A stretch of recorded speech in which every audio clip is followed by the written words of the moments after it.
Hi there guys and girls. Alright, it's time for part 2 of my Mortal Kombat E3 coverage videos, and this time I'm going to be talking about the arenas that I got to see in the game. So in the E3 build there were 5 arenas. Yep, 5 arenas, and they were the Deadpool, Living Forest, Pit 2, Khan's Arena, which is now called Khan's Coliseum, and Throne Room. When I interviewed Ed Boon, he said in the final version of the game it would be about 18, but that wasn't locked in. He said about there, so yeah, something around that number. What I'm going to do now is talk about the ones that were in the E3 build, because other than those I don't know what ones they've planned for the final version of the game. So I'll start with the Deadpool. The first thing I should say about all the arenas is they've been revamped in full 3D, and the arenas themselves have a story to tell. They've got a lot of depth to them now, whereas, like, for example, the Deadpool in Mortal Kombat 2 had your basic platform at the front where you did your fighting. You got the acid in the back and the hooks and the statues on the end. That was pretty much it. And now the Deadpool, it's crazy. It's still the same thing. There's still the hooks and the platform and the statues and the acid, but there's more to them now. Now the hooks, I don't know if you guys know this actually. It's a good time for me to insert this here.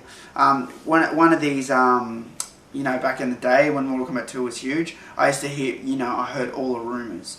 And there was a rumour going around that you could uppercut someone on the Deadpool stage and they would get hooked on those hooks. Yeah, and I used to hear, it only works in a certain spot and all this shit, and obviously it was never in the game. But now, yeah, when you're playing this one, there's the match starts and there's a dead body tied up to one of the hooks, and there's these 2 guys in the background now, and they're winding him, they're lowering this poor bastard down into the acid, and as the match is going on, he's getting lowered down into the acid in the background, and then it comes back up, and it's like, big skeletons all melted away, and the guys then stop. They don't keep winding. It's cool. It's like they lower him and they stop. And the acid, just it looks vast now. The statues, everything's there. It's just the cool thing is if you're in a tag team match and you lose a player, they fall in the acid, which I reckon is totally fucking awesome. Yeah. So these levels are incredible. One of the coolest things I've ever seen. It's like, when some fan takes a picture of Scorpion from Mortal Kombat 2 and then they do their version, they're really good drawer or something, and you see it on DeviantArt and they draw Scorpion and then they put this really cool background, they put Scorpion and he's in his MK2 outfit and you're like, oh my god, that's awesome. This is what they've officially done now with the MK team, because they've gone back to the old school. They're able to do this stuff now. And I spoke to Steve, because he's the art director, and I said, it must be so cool working with Tony Goski, who did all the original backgrounds, and coming up with this new stuff. And he was saying, yeah, it's been great, and bringing back the arenas, and that's what I love, that Tony Goski's still on the team, because he was there from the first Mortal Kombat. He's come up with all the arenas. Oh, not all, I should say. He started off, all the MK1 arenas he did. I'm not sure if he did all the MK2 ones, but as it went on, sometimes other people in art departments came up with their concept of arenas. But I know Tony's done most of the Mortal Kombat arenas, if not all, maybe I'm wrong. But I have a feeling in the later games some of the other art people may have come up with arenas. But I'm fairly certain that Tony came up with the ideas, the arenas for Mortal Kombat 1 and 2. And, that's something I really loved about Mortal Kombat, the backgrounds. The backgrounds have so many stories to tell. And that's why, if you guys have watched my videos, I mentioned one of my favourite backgrounds from Deadly Alliance. We never saw it again. That was the House of Pakara. There could have been so many stories told with that background. And that background never went anywhere. I was a bit disappointed with that. I had those holographic guys in the circle, and I've forgotten it all, but if you read the story of it on Deadly Alliance, it tells you the whole story about that background. It sounded like there could have been a lot of cool stuff going on there. But like even with the MK1 background, you had the courtyard, you know, which was just tournament style, Enter the Dragon style, you know, and then you had Palace Gate, which was cool. It was sort of still within the vicinity, but not where everyone was watching, which I liked. And they had this temple in the background, and this pretty much is just Red Door to the right. Then you had the Warrior Shrine, which was cool because if there was a tournament, that's pretty. What sort of person goes to the extremities to model stone statues out of all the people attending the tournament? Then you got the pit, of course. You know, mysterious clouds, rolling shadows in the sky, spikes, dead bodies impaled, stuck on the spikes. You know, Ed Boon's head on one of the spikes. Then you had obviously the throne room, all this gold. You know, gold trimming everywhere. Shang Tsung watching the match. And then you had Goro's lair, of course, the creepy dungeon where Goro lives, being the monster that he is.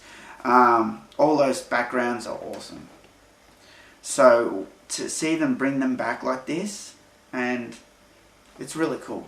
I've said pretty much everything I can say about the Deadpool. I'll talk about the other ones now. The Living Forest is awesome. It felt like I was could have been in the forest. Because like you look in the background and you can see it goes on and on and on, and you see all these not crows, what are they called, vultures, like they're hanging around because there's all these dead bodies. You know, they're pecking at the dead bodies. They're like flying around. They look all creepy. You know, you see all these dark shadows and you know, the trees are alive and everything. The sun's coming through the trees, and you see there's all these dead bodies in the background. There's this one, you know, that's sort of in the foreground. The tree vines are wrapped around him.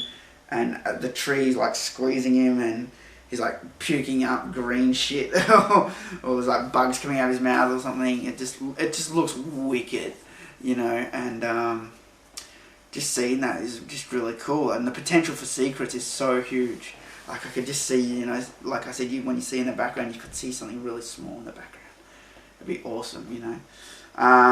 Now I'll talk about the Pit 2. The Pit 2 is actually a combination of Pit 1 and 2. See, the Pit 2 fatality, you fell and hit and, you know, snapped your back, which was sort of a cool fatality. In the first one, you hit the spikes. So in this one, you fall and hit the spikes.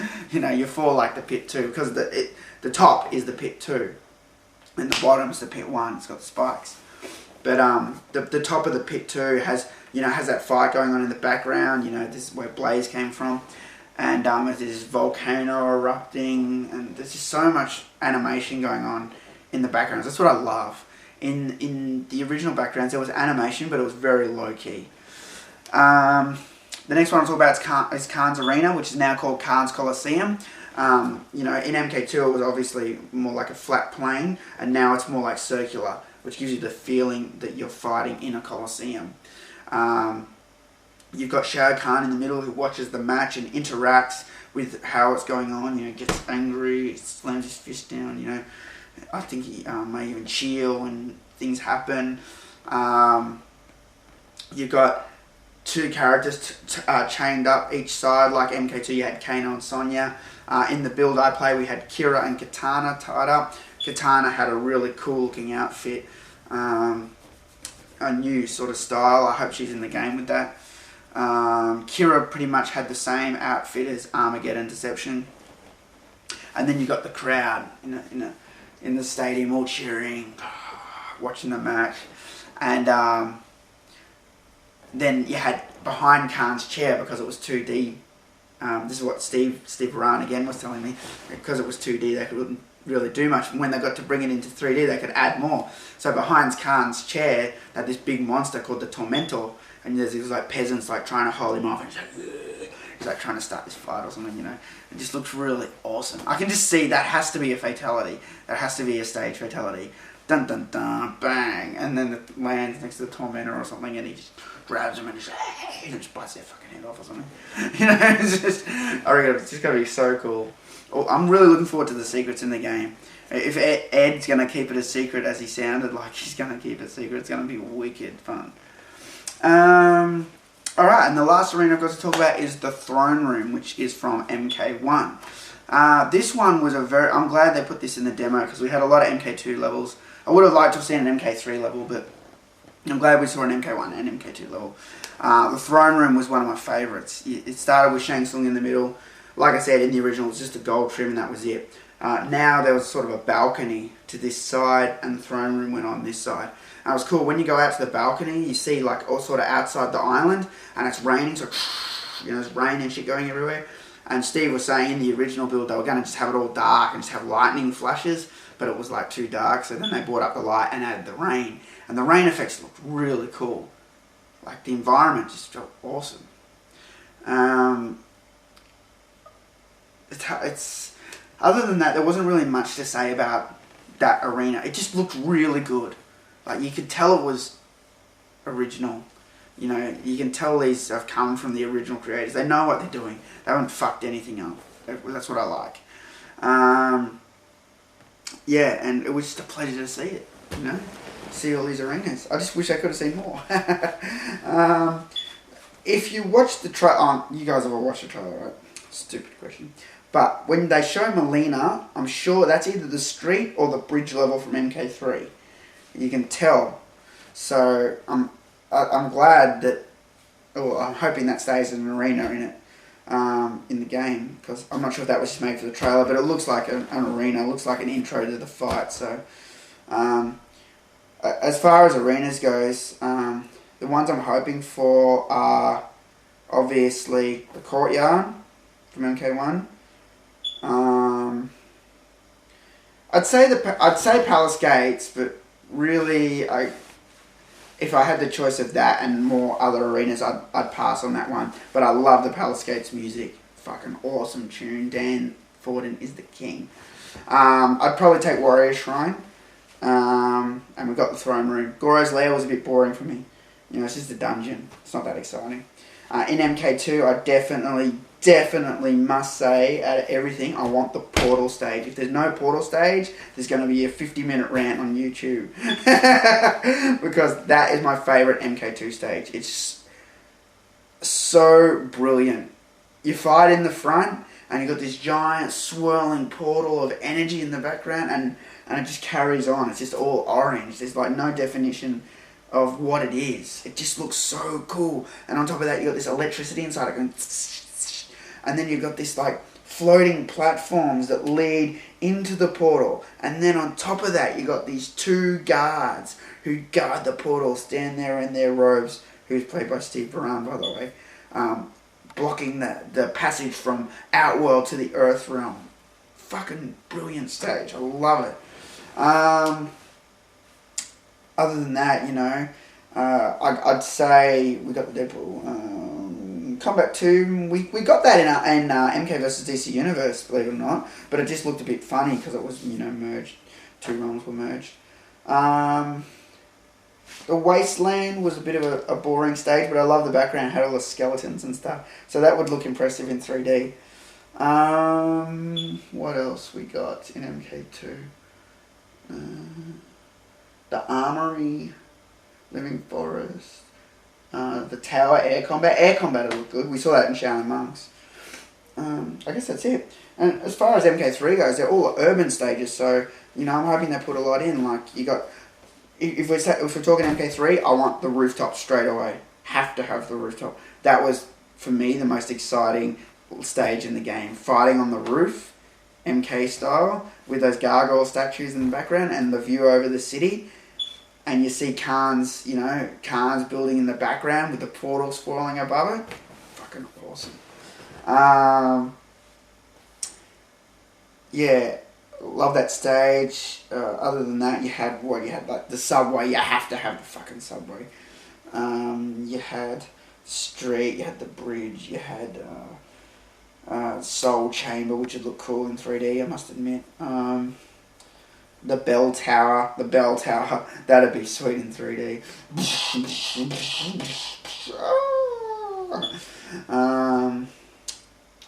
What else? There's a lot. Khan's Cave, Noob's Dolphin, Lost Portal. You know, A lot of those funny outworldy levels though, I didn't like as much as the MK2 ones. The MK2 ones were brilliant. The ones in MK3 weren't as good. Except the Soul Chamber. I really like the Soul Chamber. The Pit 3 was a bit strange with the mechanical blades, you know. Yeah. So that's it. I mean, I can't talk about MK4 levels or that because I haven't said if they're going to have any of that shit in the game. The only other thing I've got to say about the arenas is I forgot to mention, which I've even put a note there, which is stupid of me. Have to mention this. On the last day, I'm playing it, right? I'm playing it, and I'm on the Pits 2 stage, and I had a freak out moment. I had an MK fangasm. Steve Baran witnessed. So I'm there playing the game. Excuse me. I'm there playing it, you know. I'm on the Pit 2. I think I was Nightwolf. I was trying to figure out his fatality, and I'm playing, and I couldn't fucking believe it. There goes the shadow past the moon. I know I already tweeted about this. I don't know if everyone saw it. I saw the witch go flying past the moon, the shadow. Now, for those of you who don't know what the hell I'm talking about, in MK1, you had to get a double flawless on the pit with that shadow without pressing block and do a fatality, not hit them in the pit to unlock Reptile, to fight Reptile. Not unlock him, to fight him. You could only fight him in the first Mortal Kombat. And the thing I loved about it was you didn't always get that shadow. It was rare. It was like every 20 or 25 games it would come up. Sometimes it would come up more often, sometimes not, you know. And it was just brilliant. It was such a cool secret, you know. Like, because the thing is today with computers, you know, once I got the game in my hand, I can put it in the computer and I can scan that disc for, you know, I can scan that Xbox code and I can find all the text in the game. I know because I've done it before. You know, I can find everything that's in the game. But, you know, to actually, you know, if I can get pictures or sounds out of the game or music, whatever. But, you know, if I want to actually play it, that's a different story. That's a skill you have to master. So the thing that was cool about that was even though people knew about Reptile in the game, not everyone was good enough to get a double flawless fatality, no block on the pit. You know, and you only got that one chance every 25 games. And the coolest thing about that was the clue to that secret, the Reptile clues. Reptile only came down once every 100 games. And Ed Boon told me that in 2008 in my interview. I actually asked him what were the odds. He said 1 in 100 games. That is incredible. That is a real secret. And then every time in a Mortal Kombat after that, we have never had anything as good as that. You know, cheats come out and you can just get to it. You know, all those stupid cheats in the console days, you know. PlayStation, Nintendo 64, you put the cheat in, you got everything there, you know, AYBX, select AB, right, left, down, down, up on SNES version, you got everything there, Scott stuff, cool stuff, you know, you got everything there, it's stupid, you know, where's the real secrets? That's what's cool about this. So when I saw that shadow go past the moon, we have never seen, that's never been in another Mortal Kombat other than the re-releases, you know, when they re-released MK1 all the time. This has been the first MK game that's had it again. That's a new MK game. So I was like, oh my, dude. Steve runs like, yeah, I'm like, I just saw the Shadow Man. He's like, yeah. I'm like, oh my god. You know, and it was round 2 when I saw it. And I think I'd already been hit, so I couldn't even try and get a double flawless. And I know, I played on the pit a few times. I'm sure I didn't see it the first or second time. I think it randomly happened to come up, so. And I remember it was the witch on the broom. Went past the moon. I'm like, does that mean if I get a double flawless, I get a secret character? I was like, yeah, he said nothing. He's like, I was like, oh my god. I'm like, oh, that's so cool. Yeah, so I was really excited about that. Yeah. Blah blah blah. I know I go on and on, but you know, it's the only way I know how to do it and make sure I say everything, because like if I rush it, I'll leave something out. You know, I could do it in 10 minutes. I could say these were the 5 arenas and they were great. You know, but that's a boring thing. You know, I want you to hear the whole thing, the whole story. So yeah, I guess that's pretty much it. I've covered the 5. There was only 5 arenas. I've covered that Ed Boon said there's probably going to be 18 around that number in the game, and I've covered the little things I saw in the background. The best being that the witch going past the moon. Incredible. Yeah, I'm really excited to see these arenas in the final version of the game. They're pure eye candy. You guys will love them. I'm fairly sure I heard the Mortal Kombat 2 Living Forest tune in the Living Forest level. Ed Boon said that'll probably be like a remix, or he called it a reimagining of the same tune, so that's cool, you know, I'm glad. You know, a cool unlockable will be to have the original musics too, the original tunes, without, you know, a lot of Xbox Live games you choose if you want original style music or the remix, you know, that'd be cool.